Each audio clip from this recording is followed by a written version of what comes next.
যেটা করা চলবে না।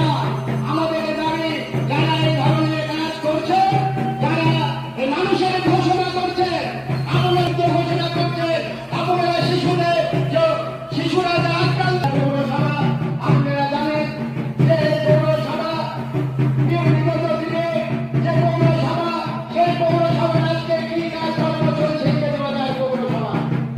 আজকে এই পৌরসভায় খবর না দিয়ে আজকে সাধারণ মানুষের উপর জলের উপর জঞ্জাল ভর দেওয়া হচ্ছে। আমরা বলেছি আপনারা কেউ ট্যাক্স দেবেন না, আপনারা জঞ্জাল ভর বর্জন করে কেন জঞ্জাল আন্দোলনকে আমাদেরকে আগে এগিয়ে যেতে হবে। শুধু সই সংগ্রহ করে আমরা এখানে খান্ডে পৌরসভা জানে কিছুদিন আগে আজকে শুধু শ্রমিকদের করে কিভাবে আজকে ট্যাক্স চাপিয়েছে, আজকে টোটো থেকে আরম্ভ আজকে আপনারা জানেন কিছুদিন আগে বৃদ্ধি হয়ে গেল। আজকে আমরা দেখলাম যে আজকে কলেজের দুষ্কৃতীরা কিভাবে ধর্ষণ করতে হবে। আমরা মানুষ বড় কাটছে, মানুষ আজকে অসহায়, মানুষের আর্মের যে দুর্গন্ধ একই জায়গায় দাঁড়িয়েছে ইংরেজ বাজার পৌরসভা একদিকে দুর্নীতি করছে আর অনেক দুর্গন্ধময় পরিবেশ জানিয়ে বিশেষ করে এই এলাকার মানুষকে অভিনন্দন লালসলাম এবং চলতি মানুষ ব্যবসায়ী বন্ধুদেরকে জিন্দাবাদ, সিপিআইএম জিন্দাবাদ, আমাদের সঙ্গে সংগ্রাম চলবে। আপনারা জানেন ইংরেজ বাজার শহরকে দুর্গন্ধ, সেটা এখান থেকে প্রস্তুতি নিয়েছি লাগাতার ভাবে মানুষের পাশে দাঁড়িয়ে আমরা অবিরাম দুর্গন্ধ নিয়ে, তারপরেও মুখ গুজে এই এলাকার নাগরিকদেরকে বাস করতে হবে কেন? কেন আজকে আমাদেরকে রাস্তায় দাঁড়াতে হবে এইরকম একটা ইস্যু নিয়ে, যে ইস্যুতে আমাদেরকে বলতে হবে নিঃশ্বাসের অধিকার আমাদেরকে ফিরিয়ে দিন। নিঃশ্বাসের অধিকার ফিরিয়ে দেওয়ার দাবিতে আজকে আমাদের এই শহরের বুকে আমরা লজ্জিত। গ্রিন পার্কের, অবিরামপুরের, নরেন্দ্রপল্লী 2 নম্বর কলোনি, এমনকি মাগঞ্জপল্লী পর্যন্ত এই গন্ধের রেস চলে গেছে, এই দুর্গন্ধ দূষণের রেস চলে গেছে। কার দরকারে এই দূষণের রেস গেল? কার ক্ষমতায় এই পোল্ট্রি ফার্মটা হলো? কার জুরিডিকশনে হলো? এর জবাব কিন্তু আজকে আমরা নিতে দাঁড়িয়েছি। শুধুমাত্র গণস্বাক্ষরের জন্য নয়, শুধুমাত্র পৌরসভার জন্য নয়, এই এলাকায় 25 বছর ধরে ছলে বলে কৌশলে ভোটে জিতে আসছেন ইংরেজ বাজার পৌরসভার ভাইস চেয়ারম্যান, বর্তমান ভাইস চেয়ারম্যান, বর্তমান কাউন্সিলর গা ঝাড়ছেন।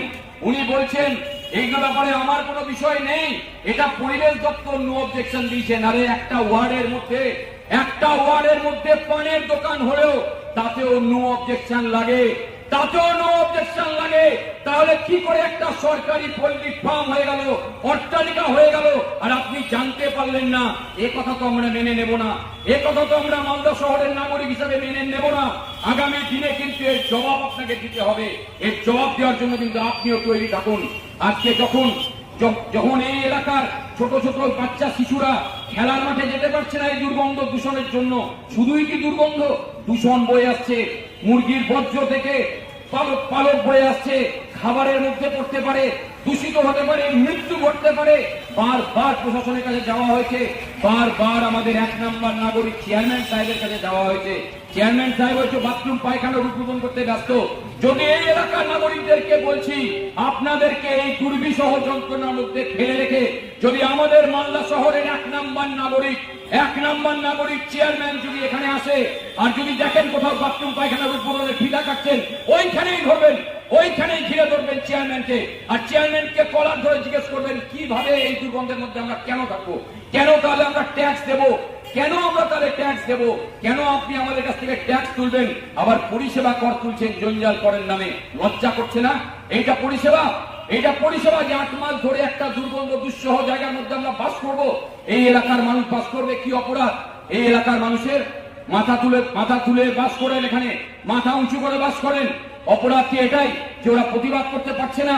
যে মুহূর্তে এই এলাকা থেকে প্রতিবাদ উঠেছে, যে মুহূর্তে এই এলাকার নাগরিকরা নাগরিক কনভেনশন ডেকেছেন, সেই মুহূর্তে গিয়ে এই এলাকার কাউন্সিলরের গুন্ডা বাহিনী তাদের ত্রুটি চেপে ধরেছে, তাদের বাড়িতে চড়া হয়েছে। কি মনে করছেন বেঁচে যাবেন?